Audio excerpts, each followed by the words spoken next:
नमस्कार। तो स्वागत है आपका हमारे यूट्यूब चैनल पर। सिंथेसिस ऑफ सिंपल सेंटेंसेज हम पढ़ रहे हैं, जिसमें हम सीखते हैं कि दो या दो से अधिक सेंटेंसेज को मिलाकर एक सेंटेंस बनाना। सिंपल सेंटेंस बनाना जिसमें केवल एक फाइनाइट वर्ब रह जाएगी और बाकी की या तो रूप बदल जाएगा या तो गायब हो। आज हम सीखेंगे simple sentence banana preposition with noun और जेरेंड की मदद से। मतलब नाउन या जेरेंड के साथ में हम प्रीपोजिशन का प्रयोग करके सिंपल सेंटेंस कैसे बनाते हैं। बहुत ध्यान से देखिएगा वीडियो, सब कुछ समझ में आ जाएगा। Synthesis of simple sentences by using preposition with noun और जेरेंड। अब हम जान लेते हैं एक एक शब्द को, इसमें प्रीपोजिशन क्या होता है।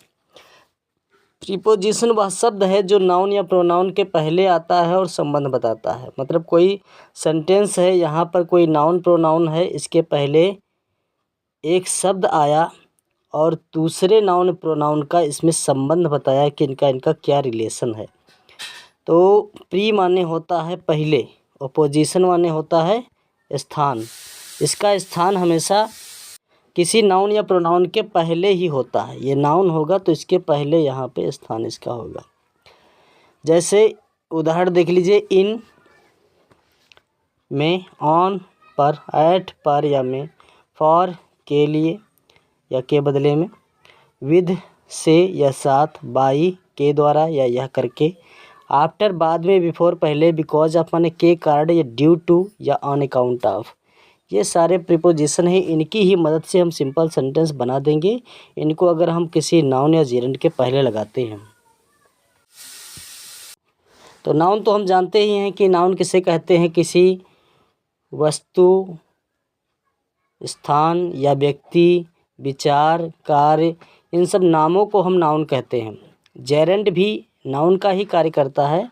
अगर किसी वर्ब के साथ में आईएनजी फॉर्म जुड़ जाए, वर्ब की फर्स्ट फॉर्म हो और इसके साथ में आईएनजी जुड़ जाए तो इसे जेरेंड कहा जाता है।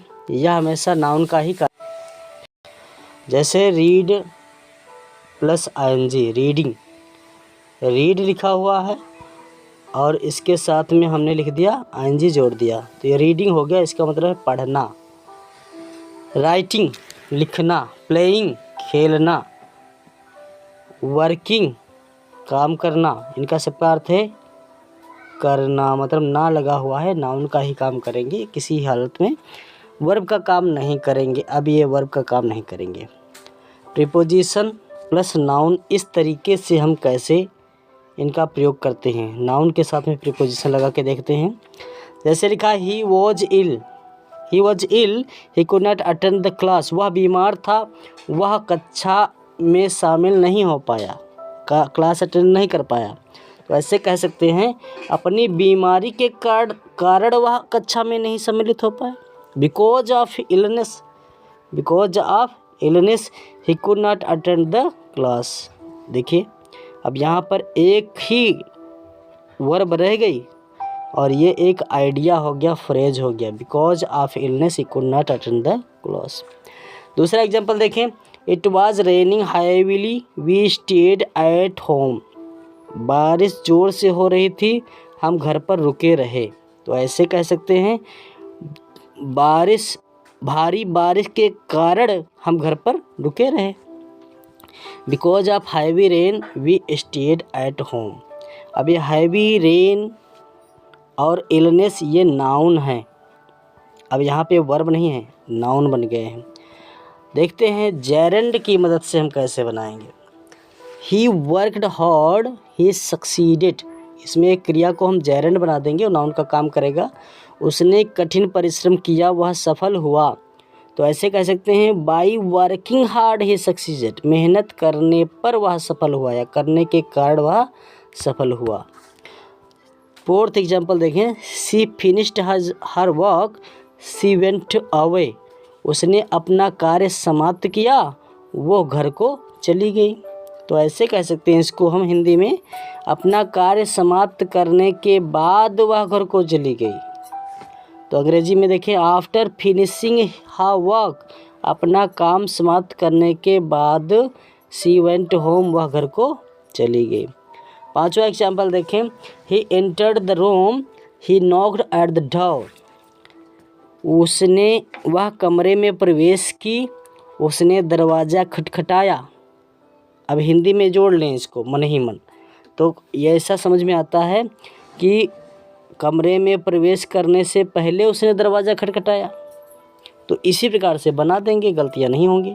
बिफोर एंटरिंग द रूम, कमरे में प्रवेश करने से पहले, ही नॉक्ड एट द डोर, उसने दरवाज़ा खटखटाया।